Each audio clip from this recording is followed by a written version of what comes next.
नमस्कार विद्यार्थियों, ID classes में आपका स्वागत है। आप पढ़ रहे हैं 9th की विज्ञान की क्लास। आप चैप्टर पढ़ रहे हैं आसपास, हमारे आसपास के पदार्थ।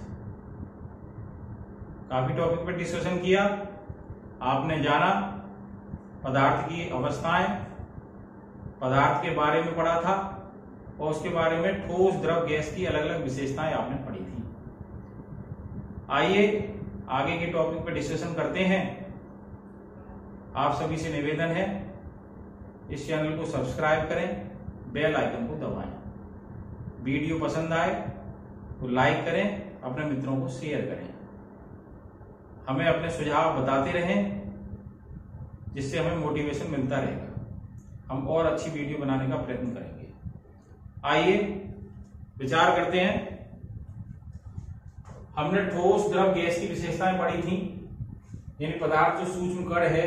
तो पदार्थ के जो प्रकार थे, 5 अवस्थाओं में से 3 अवस्थाओं पर डिस्कशन किया था कि ठोस क्या है, द्रव क्या है, गैस क्या है। आज हम बात करते हैं क्या पदार्थ अपनी अवस्था को बदल सकता है। हमने ठोस, द्रव, गैस की अलग अलग विशेषताएं पढ़ी थी। आज विचार करते हैं क्या पदार्थ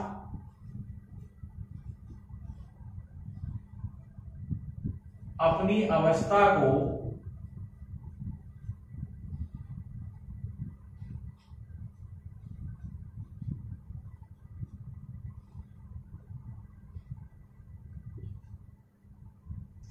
बदल सकता है, परिवर्तित कर सकता है।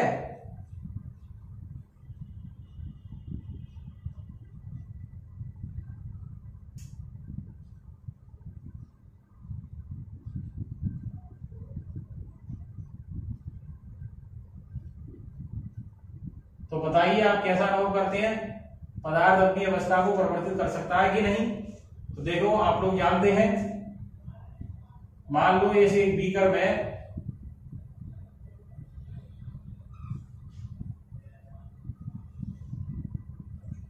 बर्फ के टुकड़े रखे हुए हैं।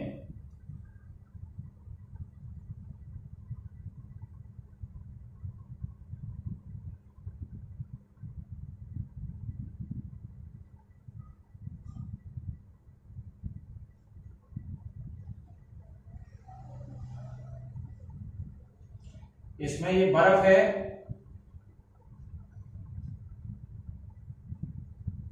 तो इसकी अवस्था क्या रहती है, ठोस।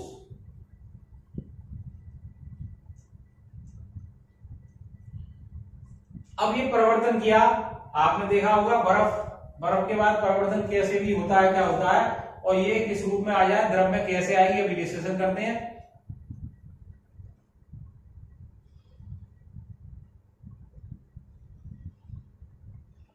यही बर्फ अब किस रूप में बन गई, ये जल के रूप में बन गई।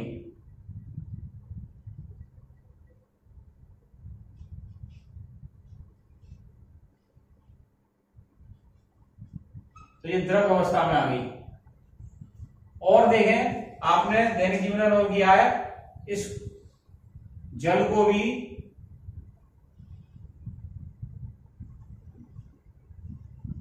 आपने चेंज किया। ये जो आपकी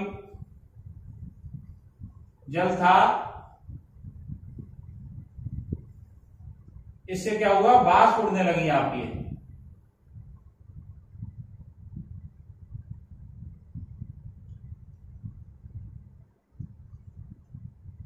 तो ये वाष्प बन गई, यानी गैस अवस्था आ गई। तो ये आपने अनुभव किया है। इसका मतलब ये है, इसका मतलब है क्या पदार्थ अपनी अवस्था को परिवर्तित कर सकता है, यानी कि पदार्थ ठोस से द्रव में आ सकता है, द्रव से गैस में आ सकता है। यानी कि पदार्थ अवस्था बदलता है, यानी बदलता है तो अवस्था परिवर्तन में पदार्थ के कणों पर क्या प्रभाव पड़ा, है ना। यानी कि अर्थात क्या हुआ, अवस्था परिवर्तित होती है, अवस्था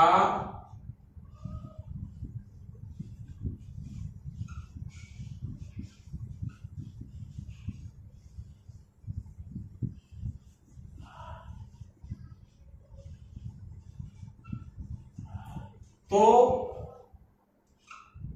पदार्थ के जो कण है ना, अवस्था परिवर्तित होती है तो पदार्थ के कणों पर क्या प्रभाव पड़ा।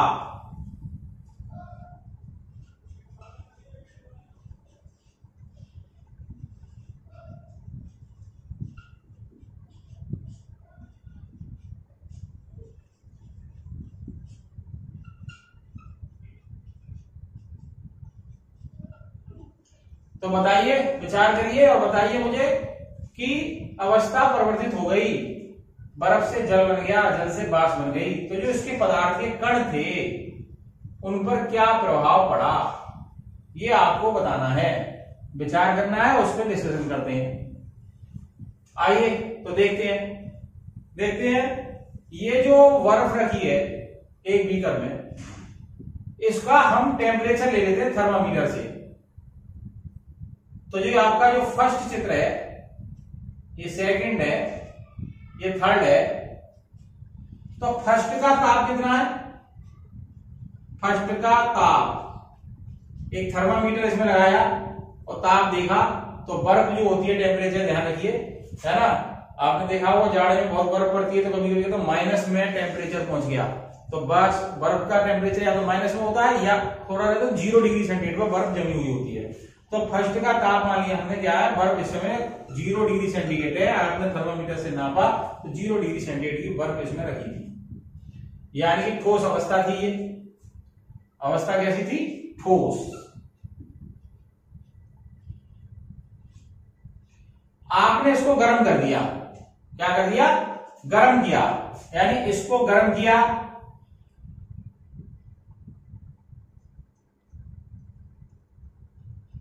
गर्म, यानी बर्फ को आपने क्या किया, जो बीकर में बर्फ रखी थी उसको आपने एक स्पिरिट लैंप पर, है ना, इसको गर्म करना प्रारंभ कर दिया, और जब बर्फ गर्म करना प्रारंभ किया तो ये धीरे धीरे किस में आ गई, द्रव रूप में बदल गई, यानी जल बन गया। क्या बन गया, जल बन गया। ठीक है, तो जब बर्फ पूरी तरह से पिघल गई, जब जल बन गया, तो सेकंड वाले का भी टेम्परेचर आपने नापा गर्म करने के बाद।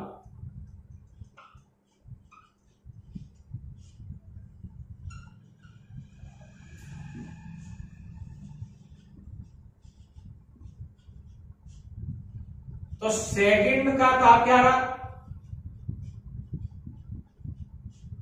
तो सेकंड का ताप भी आपने देखा, इसका ताप भी 0 डिग्री सेंटीग्रेड था, और जबकि ये क्या था, द्रव रूप था, 0 डिग्री सेंटीग्रेड। अब सेकंड को गर्म को, इसको और गर्म कर दिया, क्या कर दिया, और गर्म कर दिया,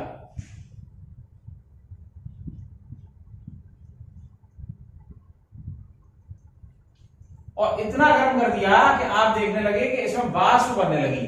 क्या बनने लगी, वाष्प बनने लगी। तो जब ये गर्म किया, तो जब वाष्प बनने से पहले की स्थिति में यहां पर टेम्परेचर जो था वो 100 डिग्री सेंटीग्रेड, क्या था, जब ये वाष्प बनना प्रारंभ हुआ तो जो द्रव है इसमें वो क्या, 100 डिग्री सेंटीग्रेड। थर्ड में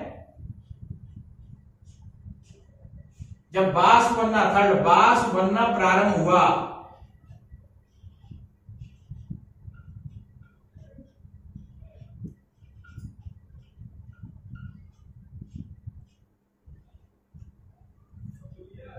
या इस सेकंड की स्थिति देख रहे हैं, सेकंड में जब बर्फ से हम गर्म करके बर्फ से इसमें आए थे, इसको जब गर्म कर दिया तब जब क्या था, सुबह ये क्या, 100 डिग्री सेंटीग्रेड।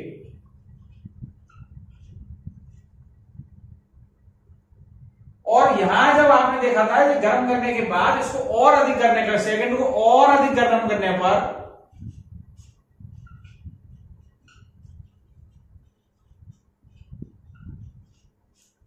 तब भी टेम्परेचर क्या रहा, 100 डिग्री सेंटीग्रेड सेकंड वाले में। यानी कि स्टेप ध्यान दो, जब बर्फ का थर्मामीटर से नापा आपने तो 0 डिग्री सेंटीग्रेड था, इसको गर्म किया, गर्म करने पर ये पिघलने लगी, द्रव बना, टेम्परेचर 0 डिग्री सेंटीग्रेड था। अब यहां पर ध्यान रखना है, अब इसको और अधिक गर्म करा, गर्म करते गए वो एक ऐसी स्थिति आ गई कि ये द्रव जो है गर्म स्थिति में आ गया, टेम्परेचर क्या हो गया 100 डिग्री सेंटीग्रेड, और अधिक गर्म किया तो ये वाष्प बनना प्रारंभ हो गया, तो टेम्परेचर 100 डिग्री सेंटीग्रेड ही रहा। यानी इस केस में 0 से 0 आए ठोस से द्रव बदलने में, और द्रव से वाष्प बदलने में द्रव का भी 100 था और वाष्प का भी 100 था, ये टेम्परेचर रहा, और इससे अवस्था परिवर्तन हो गई। ये एक तरफ की अवस्था परिवर्तन है। अगर हम इसको ठंडा करना प्रारंभ करेंगे,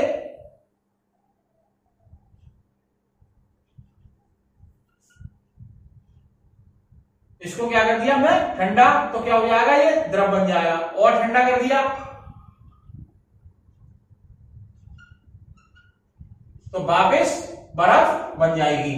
तो आपने जो बोला था क्या पदार्थ अपनी अवस्था को परिवर्तित कर सकता है, तो निष्कर्ष निकला पदार्थ अपनी अवस्था को परिवर्तित कर सकता है, अवस्था परिवर्तित होती है। अब बात आई थी पदार्थ के कणों पर क्या प्रभाव पड़ेगा।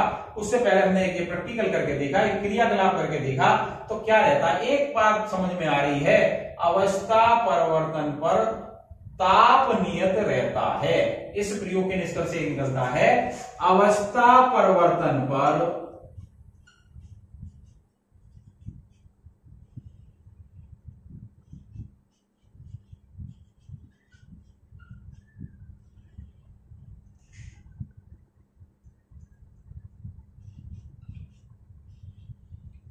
ताप नियत रहता है।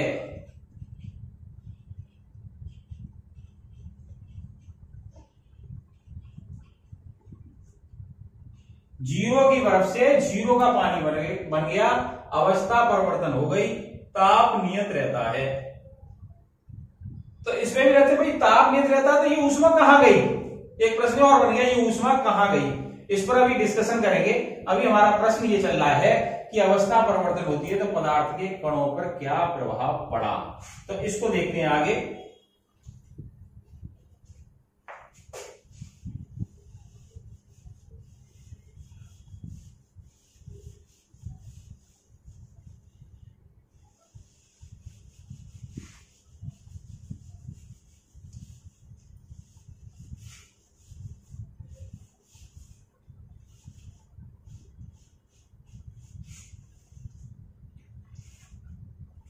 तो क्या हुआ अवस्था परिवर्तन के बाद, ठीक है ना, आपने क्या किया था, ठोस को गर्म किया था, तो पहला स्टेप आता है, ठोस लिया था आपने, ठोस का ताप बढ़ाने पर, यानी गर्म किया था आपने ठोस को, ठोस का ताप बढ़ाने पर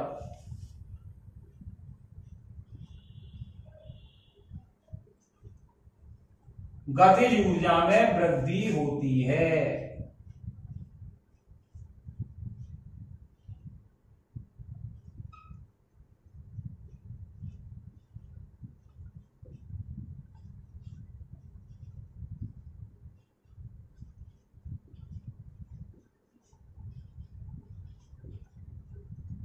पहला पॉइंट आया ठोस का ताप बढ़ाने पर गतिज ऊर्जा में वृद्धि होती है। जैसा कि आपने ठोस द्रव गैस की जब विशेषताएं पढ़ी थी, तो आपने देखा था ठोस के कण में बहुत कम गति होती है, गतिज ऊर्जा कम होती है, द्रव में उससे अधिक होती है और गैस में सबसे अधिक होती है। तो ठोस का ताप बढ़ाया तो यहां भी क्या हुआ, गतिज ऊर्जा में वृद्धि होने लगी, गतिज ऊर्जा में वृद्धि होने लगी, यानी कि ठोस के जो कण थे वो क्या करने लगे, कंपन करने लगे, क्या करने लगे, कंपन करने लगे, ठीक है। गतिज ऊर्जा वृद्धि से कण अधिक तेजी से कंपन करने लगा, गतिज ऊर्जा वृद्धि से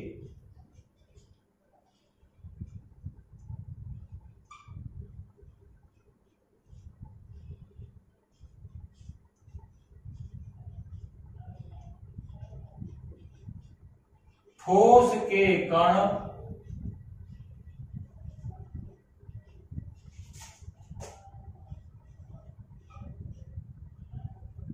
कंपन करने लगे,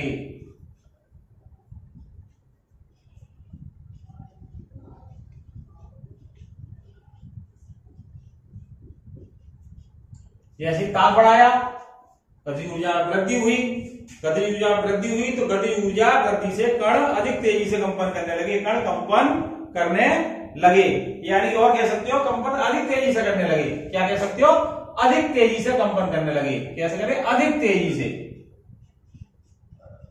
कंपन तो पहले भी करते हैं, तो ताप बढ़ा दिया, गतिज ऊर्जा बढ़ गई, तो अधिक तेजी से कंपन करने लगे, है ना। गतिज ऊर्जा की वृद्धि हुई, कंपन करने लगे, और उससे क्या हुआ? तो यहां जो आपने ताप बढ़ाया था, ऊष्मा दी थी उसे, क्या दी थी?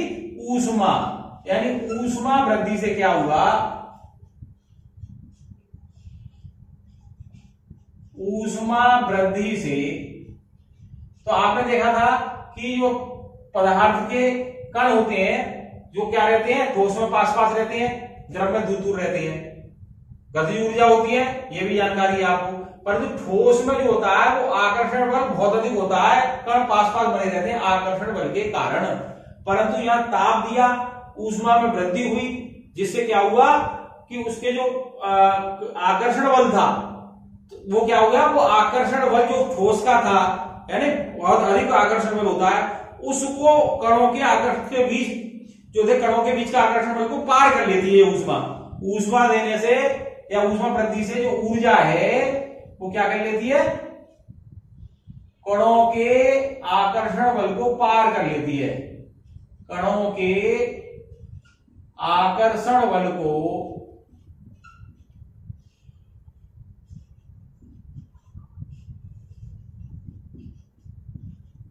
पार कर लेती है।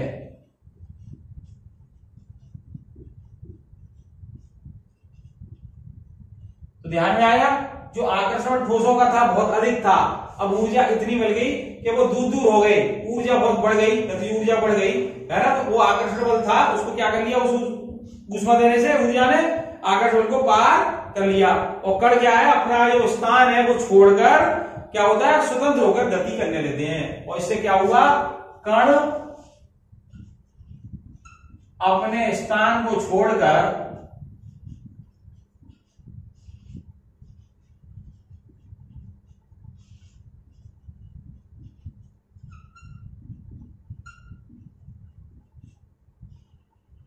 स्वतंत्रता पूर्वक गति करने लगता है।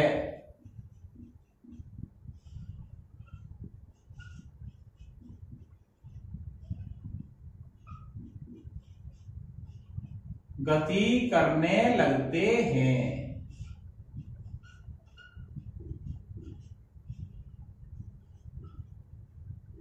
यानी ठोसों में क्या था? ठोस में पास पास थे, तो अपना पृष्ठ नहीं छोड़ पाते थे। अब क्या हुआ? ऊष्मा, ताप बढ़ाया, ऊष्मा वृद्धि हुई, तो उन्होंने उसके आकर्षण बल जो था उसको पार कर लिया, और क्या हुआ? कण ने अपना स्थान छोड़ दिया और स्वतंत्रता पूर्वक गति करने लगते हैं। और क्या करता है? ठोस पिघलकर द्रव के रूप में आ जाता है। इस प्रकार क्या होता है? इस प्रकार जब स्थान ही छोड़ दिया उसने अपना, इस प्रकार ठोस अवस्था परिवर्तित करके किसमें आ जाता है? द्रव के रूप में आ जाता है। ठोस पिघलकर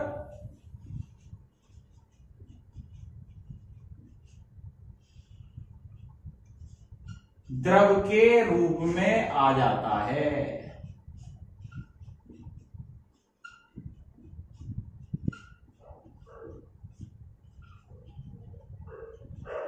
तो ये था बर्फ से जल बना, बर्फ से जल बना, तो क्या क्या स्टेप आए वो आपके क्या हो? पिघलकर द्रव के रूप में आ गया। परंतु यहां एक बात आई थी कि ताप नहीं बदला। ऊष्मा दी आपने, ताप नहीं बदला, जीरो की बर्फ थी, जीरो का पानी आया, है ना। इस पे अभी आगे डिस्कशन करेंगे।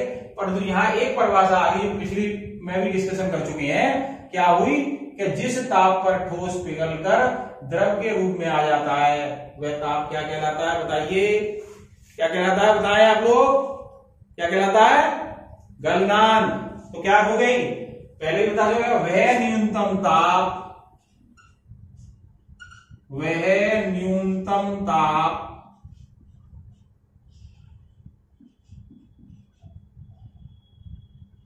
जिस पर ठोस क्या हो जाता है? पिघलकर क्या बन जाता है? द्रव बन जाता है ना। ठोस पिघलकर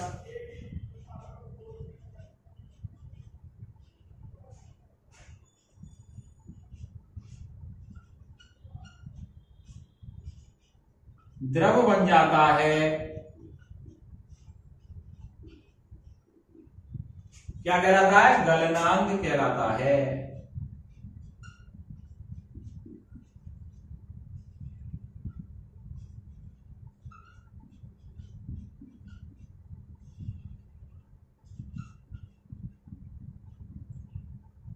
तो ये तो अवस्था परिवर्तन की बात आई।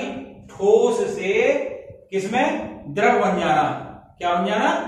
ठोस से द्रव बन जाना। एक शब्द और कहते हैं यहां, ठोस से जब द्रव बन जाता है इस प्रक्रिया को क्या कहते हैं? संगलन कहते हैं। क्या कहते हैं? संगलन कहते हैं, है ना। ठोस से द्रव अवस्था में परिवर्तन को, है ना, ये भी समझ सकते हैं। ठोस से द्रव अवस्था में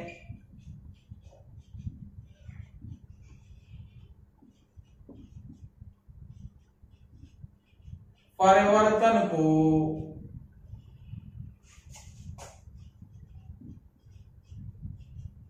संगलन कहते हैं।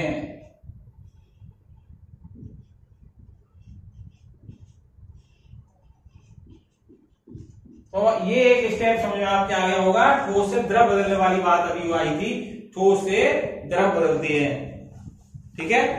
अब यहां जो बात आई थी कि ठोस के गलने की प्रक्रिया में तापमान समान रहता है, अभी बताया था कैसे।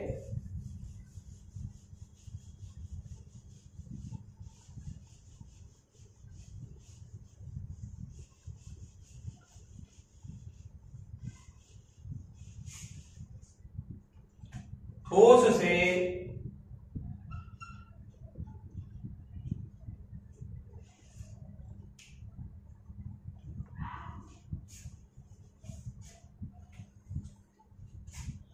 किसी ठोस के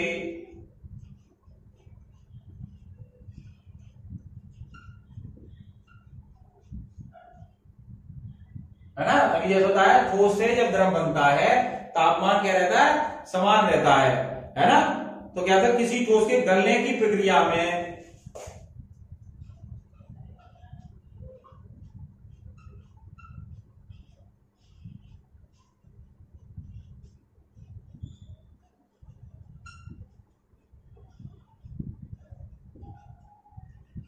तापमान समान रहता है, नियत रहता है। 0 से 0 के बर्फ से 0 का पानी बना। तो जो ऊष्मा थी आपने गर्म किया था, तो ऊष्मा कहां गई, है ना। तो उसमें ऊर्जा कहां गई बताइए? तो ऊष्मीय ऊर्जा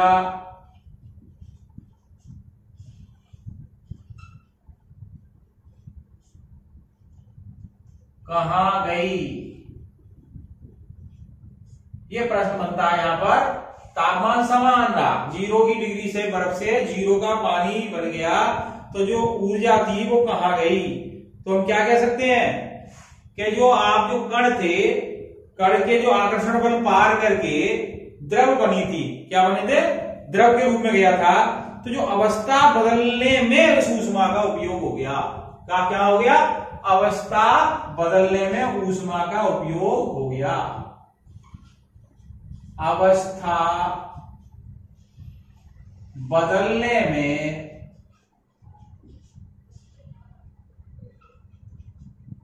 ऊष्मा का, वही सब है, आकर्षण बल पार करके, है ना, संदर्भपूर्वक कण आ गए। तो जो अवस्था बदली, अवस्था बदलने में ऊष्मा का क्या हो गया? उपयोग हो गया, है ना। इस ऊष्मा का, अवस्था बदलने में इस ऊष्मा का उपयोग हो गया।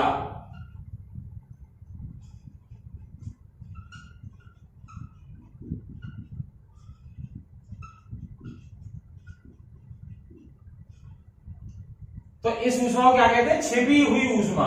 क्या कहते हैं? छिपी हुई ऊष्मा। अवस्था बदलने में जो ऊष्मा का उपयोग हो गया, है ना, वह ऊष्मा क्या कहलाती है?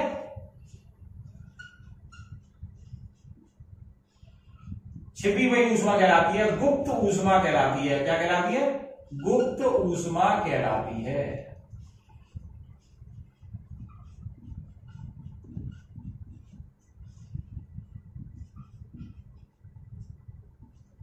तो इस गुप्त ऊष्मा को आपको जो प्रसुप्त ऊष्मा भी कहते हैं। क्या कहते हैं? प्रसुप्त ऊष्मा।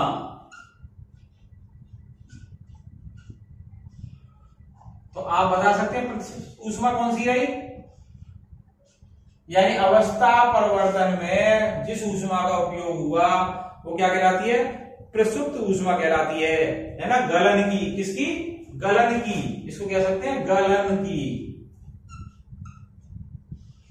गलन की प्रसुप्त ऊष्मा। तो एक डेफिनेशन बन सकती है ना? एक हम फिक्स मात्रा लेते हैं, कितना मात्रा परिवर्तित कर रहे हैं, तो हम कह सकते हैं वायुमंडलीय दाब पर 1 किलोग्राम ठोस को वायुमंडलीय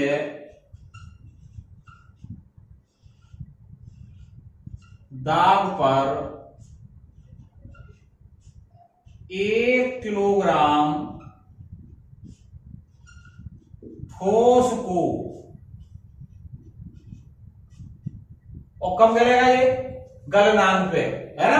गलनांक, जैसे गलनांक था जो बर्फ थी, बर्फ से जो द्रव बनना था तो 0 डिग्री सेंटीग्रेड था गलनांक। तो क्या होगा? वायुमंडलीय दाब पर 1 किलोग्राम ठोस को उसके गलनांक पर, उसके गलनांक पर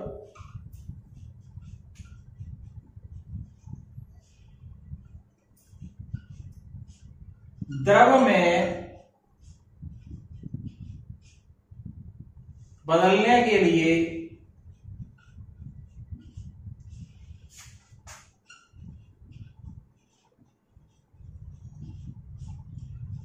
आवश्यक ऊष्मा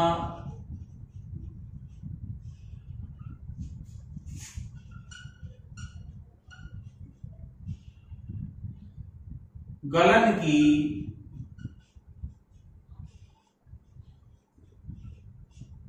प्रसुप्त ऊष्मा कहलाती है।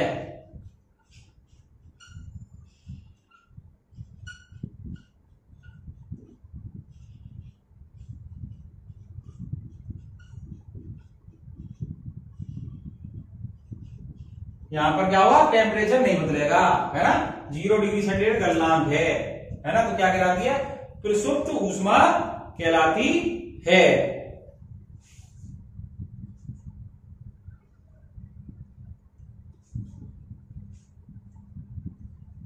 अब आगे आते हैं, ये तो रहा ठोस से द्रव बनने पर।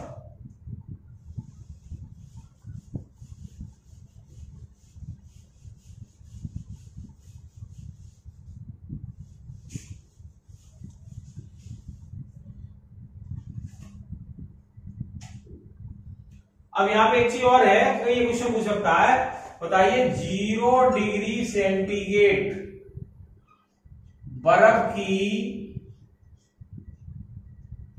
के कणों की गतिज ऊर्जा दी है, मतलब गतिज ऊर्जा है,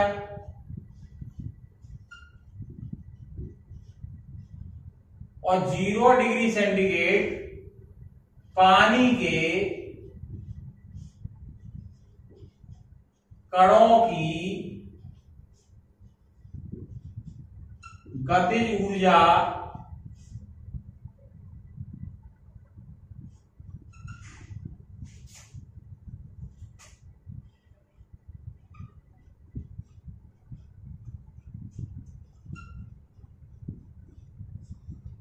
इन दोनों में से किसकी अधिक होगी? किसकी अधिक होगी? बताइए किसकी अधिक होगी? तो आप जानते हैं ठोस के कण पास पास होते हैं, ऊर्जा कम होती है। तो बर्फ जब 0 डिग्री सेंटीग्रेड की बर्फ है तो इसकी ऊर्जा कम होगी और पानी के कणों की गति ऊर्जा अधिक होगी। तो ये तो क्या होगी? कम, और ये क्या हो जाएगी? अधिक। तो ये ध्यान रहना चाहिए, प्रश्न भी पूछा जा सकता है इस तरह से, है ना? द्रव अवस्था बदल गई, गति ऊर्जा बढ़ गई। तो एक क्वेश्चन ये ध्यान रखना है। अब बात करते हैं भाई, बर्फ से हम पानी पर आ गए थे 0 डिग्री सेंटीग्रेड के, यानी ठंडे पानी पर। अब उस स्टेप में, दूसरे स्टेप में हमने उसको और गर्म किया था, 100 डिग्री सेंटीग्रेड हो गया था। और गर्म करने पर टेम्परेचर क्या हो गया था? 100 डिग्री सेंटीग्रेड हो गया था। और इस 100 की डिग्री सेंटीग्रेड से फिर क्या हुआ, और गर्म किया हमने, यानी टेम्परेचर 100 डिग्री सेंटीग्रेड, ऊष्मा तो दी, टेम्परेचर 100 डिग्री सेंटीग्रेड ही रहा, तो क्या बन गई, वाष्प बनना प्रारंभ हो गई। क्या बन गई, वाष्प बनना प्रारंभ हो गई। यानी क्वथनांक उसका क्या रहा, 100 डिग्री सेंटीग्रेड। यानी क्या, 100 डिग्री सेंटीग्रेड के पानी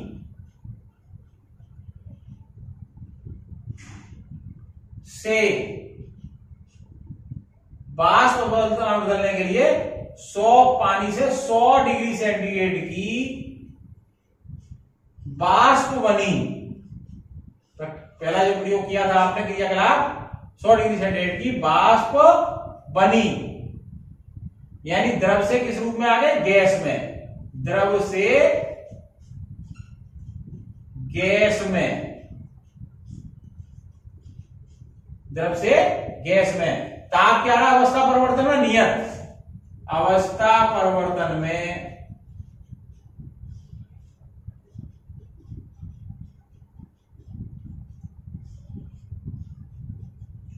ताप क्या रहा, नियत। और तो ये प्रक्रिया क्या कहलाई, वाष्पीकरण। जैसे वो संघनन थी, ये क्या कहलाई, वाष्पीकरण। और वाष्पीकरण की आपको परिभाषा पहले ही बताई थी, क्या, अपने क्वथनांक से कम ताप पर वाष्प बनने की, द्रव से वाष्प बनने की प्रक्रिया को वाष्पीकरण कहते हैं। ये आपको पहले बताया जा चुका है, वाष्पीकरण कहते हैं। परंतु लगातार गर्म करते करते क्वथनांक की पर जब टेम्परेचर आ जाए तो उसमें क्या होता है कि वाष्प पूरे द्रव में होने लगती है, वाष्प पूरे द्रव में बनने लगती है। वैसे वाष्पीकरण का प्रक्रम क्या बताया था, किस पे होती है, सतह पर होती है। वाष्पीकरण किस पे होती है, सतह पर होती है ना। अपने क्वथनांक से कम ताप पर वाष्प बनने की प्रक्रिया जो होती है सतह पर होती है। परंतु जब पूरे द्रव में वाष्पीकरण की प्रक्रिया होने लगती है ना, जब पूरे द्रव में वाष्पीकरण की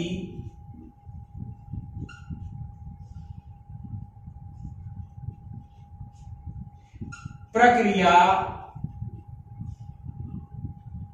होने लगती है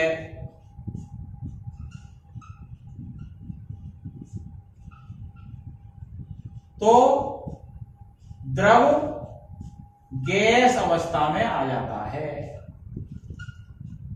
गैस अवस्था में आ जाता है।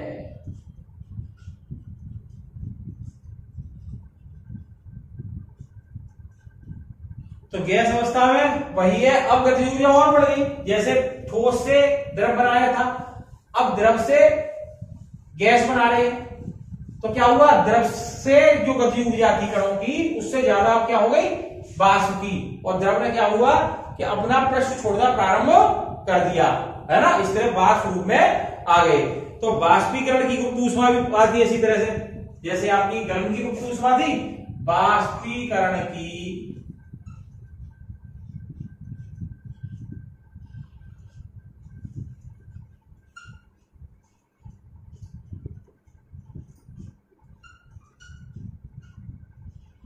गुप्त ऊष्मा। तो वाष्पीकरण की गुप्त ऊष्मा क्या थी, जैसे वहां ठोस से द्रव में आए थे, और किस पे आए थे, गलनांक पर। यहां किस पे आएंगे, क्वथनांक। जब क्वथनांक इतना पहुंच जाएगा, है ना, तभी तो वाष्प बनेगी। तो क्या हुआ, क्वथनांक पर, क्या, क्वथनांक पर। तो क्या लिखेंगे परिभाषा उसी तरह, वायुमंडलीय दाब पर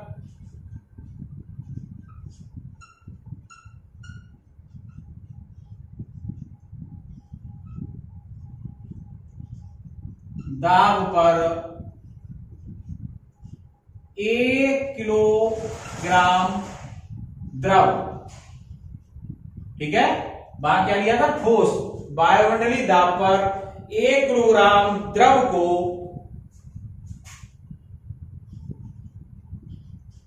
उसके क्वथनांक पर, यहां शब्द क्या आ जाएगा, क्वथनांक पर, उसके क्वथनांक पर।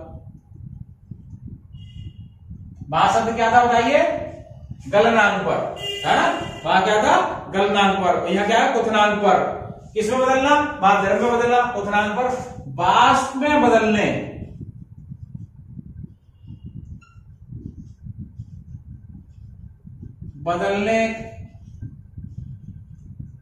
के लिए आवश्यक ऊष्मा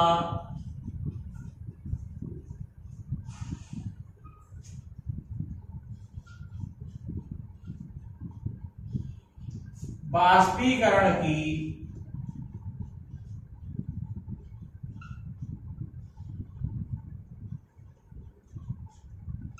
गुप्त ऊष्मा कहलाती है।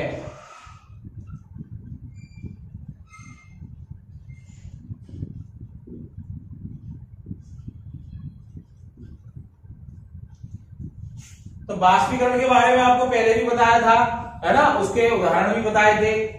कपड़े क्यों सूखते हैं, वाष्पीकरण के कारण, है ना। और इसके उदाहरण है, घड़े का पानी ठंडा क्यों होता है, तो इसका उदाहरण क्या लिखोगे, क्या आंसर लिखोगे, घड़े का जो मिट्टी से घड़ा बना होता है उसमें क्या होते हैं, छिद्र होते हैं, उससे क्या होता है, पानी घड़े के छिद्र से बाहर आ सकता है। तो क्या होता है, जब गर्मियों में क्या होता है, वाष्पीकरण में क्या हो जाता है, ऊष्मा से क्या वाष्प के रूप में बन जाता है, और वाष्प के लिए अवशोषित ऊष्मा कर लेता है, इसलिए अंदर पानी कैसा हो जाता है, ठंडा हो जाता है। और उदाहरण है आपके, है ना, जब आपने देखा होगा ये नाखूनी जो लगाते हैं आप, इसको छुटाने के लिए एसीटोन द्रव आता है, तो एसीटोन अगर हाथ में पड़ता है तो हमें शीतलता महसूस होती है। क्यों होती है ना, एसीटोन क्या होता है, जो अपने आपकी जो ऊष्मा है वो ऊष्मा से क्या होता है, वाष्प में बन जाती है, वाष्प बन जाती है, तो ऊष्मा अवशोषित हो गई, इसलिए वहां क्या होता है, शीतलता अनुभव होती है। क्या होती है, शीतलता अनुभव होती है। तो ऐसे अनेक उदाहरण आपके वाष्पीकरण के होते हैं, इस पर डिस्कशन करेंगे आगे। तो अब तक आप इस चैप्टर में ठोस द्रव गैस के बारे में समझे, अवस्था परिवर्तन के बारे में समझे। अवस्था परिवर्तन से आपको जो आई थी, एक गुप्त प्रसुप्त ऊष्मा आई थी, गलन की प्रसुप्त ऊष्मा, और क्या आई थी, और वाष्पीकरण की गुप्त ऊष्मा। अब इसके अनेक जो उदाहरण होते हैं उस पर आगे की वीडियो में डिस्कशन करेंगे। वीडियो पसंद आई हो तो लाइक अवश्य करें, शेयर करें, और हमें बताते रहें आपको कैसा लग रहा है, अपने सुझाव हमें दें। धन्यवाद।